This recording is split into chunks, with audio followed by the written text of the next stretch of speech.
पिछले वीडियोस में मैंने आपको टोटल 369 क्वेश्चंस कराए हैं।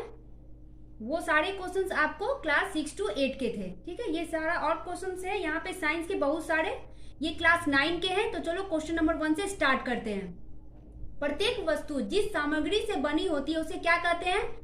उसे पदार्थ कहते हैं। ठीक है, नेक्स्ट है आपको द्रव अवस्था में परिवर्तित हुए बिना ठोस अवस्था से सीधे गैस और वापस ठोस में बदलने की प्रक्रिया क्या होती है? ऊर्ध्वपातन। ठीक है, इसे क्या कहते हैं? ऊर्ध्वपातन कहते हैं। ठीक है, जो सीधे द्रव अवस्था में परिवर्तित हुए बिना ठोस अवस्था में सीधे और फिर गैस में परिवर्तित हो जाता है, तो यह क्या होता है? मेरा ऊर्ध्वपातन होता है। ठीक है, जो द्रव अवस्था में परिवर्तित नहीं होता है, ठोस जो है सीधे गैस अवस्था में वो परिवर्तित हो जाता है और फिर गैस से सीधे ठोस में परिवर्तित हो जाता है। ठीक है, नेक्स्ट है आपको ठोस कार्बन डाइऑक्साइड को क्या कहते हैं? इसे शुष्क बर्फ कहते हैं। ठीक है, याद रखिएगा।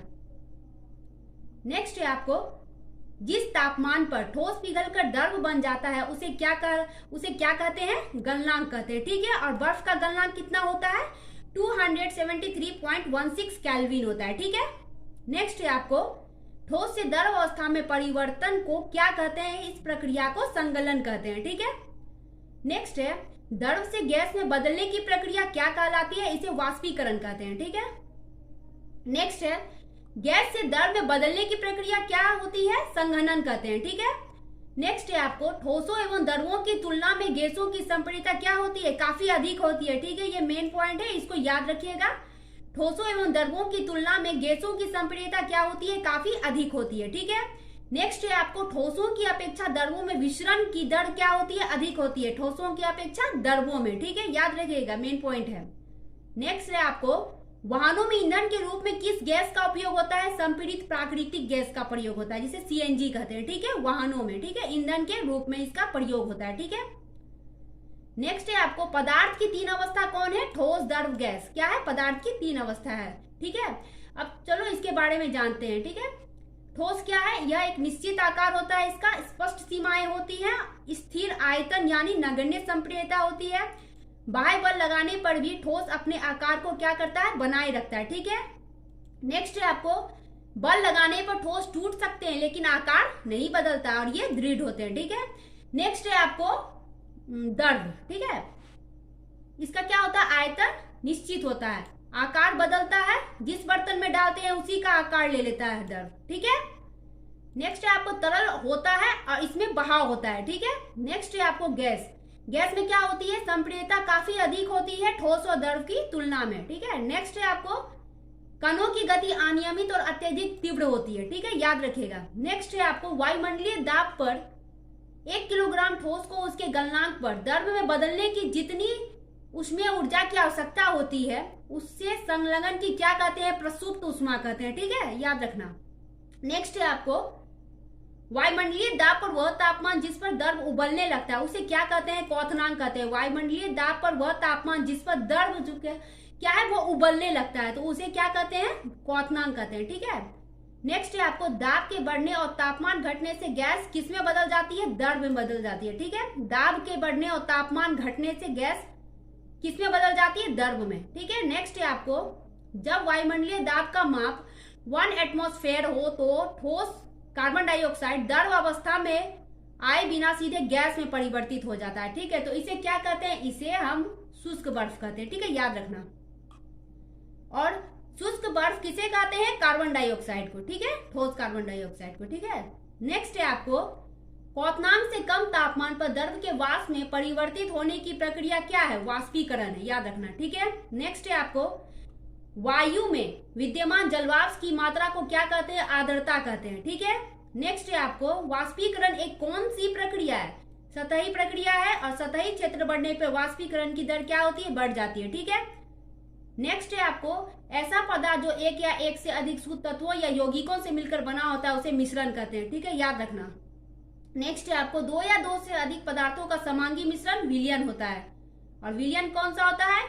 नींबू का जल और सोडा का जल। ठीक है, नेक्स्ट है आपको नेक्स्ट पॉइंट है किसी विलयन को 2 भागों में बांटते हैं। कौन कौन? विलायक और विलेय। ठीक है। अब देखते हैं विलायक किसे कहते हैं और विलेय किसे कहते हैं, ठीक है।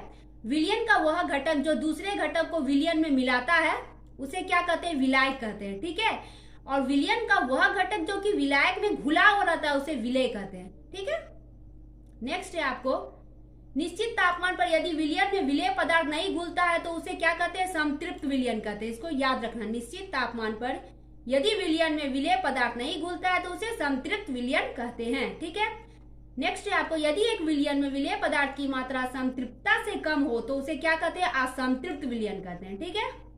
नेक्स्ट है आपको, दो या दो से अधिक घुलनशील द्रवों जिनके क्वथनांक का अंतर 25 केल्विन से कम होता है कि मिश्रण को पृथक करने के लिए जिस विधि का प्रयोग करते हैं उसे क्या कहते हैं, प्रभाजी आसवन विधि कहते हैं, ठीक है, याद रखना। नेक्स्ट है आपको, वायु एक कौन सा मिश्रण है, समांगी मिश्रण है, ठीक है। नेक्स्ट है आपको, मिश्रण से घटकों को पृथक करने की कौन सी विधि है, क्रोमेटोग्राफी विधि है, और इसे ग्रीक में क्रोमा को कहते हैं रंग, ठीक है। क्रोमा का क्या होता है, रंग। नेक्स्ट है आपको, अपकेंद्रीकरण तकनीक किस विलयन में प्रयोग करते हैं, कोलाइड विलयन में, याद रखना, ठीक है। नेक्स्ट है आपको, अमोनियम क्लोराइड तथा नमक के मिश्रण को किस प्रक्रिया द्वारा पृथक कर सकते हैं, तो ऊर्ध्वपातन प्रक्रिया द्वारा, ठीक है, याद रखना इसको। नेक्स्ट है आपको, ठोस पदार्थों को शुद्ध करने में किस विधि का प्रयोग होता है, तो क्रिस्टलीकरण विधि का प्रयोग होता है ठोस पदार्थों को शुद्ध करने में, ठीक है। नेक्स्ट है आपको, दूध से क्रीम को कैसे पृथक करते हैं, तो अपकेंद्रण के द्वारा, ठीक है, पृथक करते हैं दूध से क्रीम को, ठीक है। नेक्स्ट है आपको, तत्व शब्द का प्रयोग सबसे पहले किस वैज्ञानिक ने किया था, तो रॉबर्ट बॉयल ने किया था। कब किया था, 1661 ईस्वी में, ठीक है। नेक्स्ट है, वह पदार्थ जो कि दो या दो से अधिक तत्वों के नियत अनुपात में रासायनिक तौर पर संयोजन से बना है उसे क्या कहते हैं, यौगिक कहते हैं, ठीक है, याद रखना।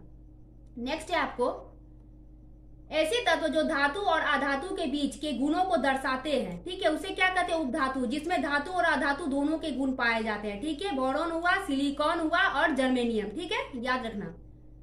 तो हम ये भी देख लेते हैं कि धातु और अधातु कौन कौन होते हैं, सोना, चांदी, तांबा, लोहा, सोडियम और पोटेशियम। ये मेरा क्या हो गया, धातु हो गया, ठीक है। Hydrogen, oxygen, iodine, carbon, bromine, chlorine, ये सारा क्या हो, अधातु हो गया, ठीक है। नेक्स्ट है 48 पॉइंट है, 47 के बाद 48। यदि विलयन में विलेय पदार्थ की सांद्रता संतृप्त स्तर से कम हो जाए तो वह क्या हो जाएगा, वह अति संतृप्त विलयन हो जाएगा, ठीक है, याद रखना। यदि विलयन में विलेय पदार्थ की सांद्रता संतृप्त स्तर से कम हो जाए तो उसे क्या कहते हैं, अति संतृप्त विलयन कहते हैं, ठीक है। नेक्स्ट है, निलंबन कौन सा मिश्रण है, यह विस्मांगी मिश्रण है, ठीक है। नेक्स्ट है आपको, टिंडल प्रभाव की खोज किसने की थी, टिंडल नामक वैज्ञानिक ने की थी, ठीक है।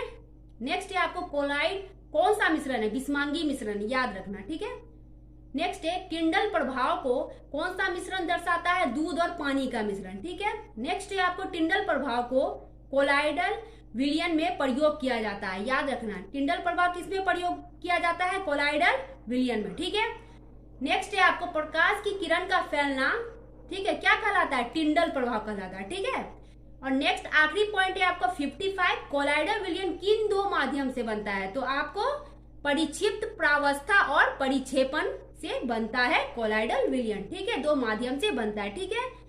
ये सारे क्वेश्चन बहुत इंपॉर्टेंट है, इसको पढ़िए, ठीक है, और बहुत ही अच्छी क्वेश्चंस है।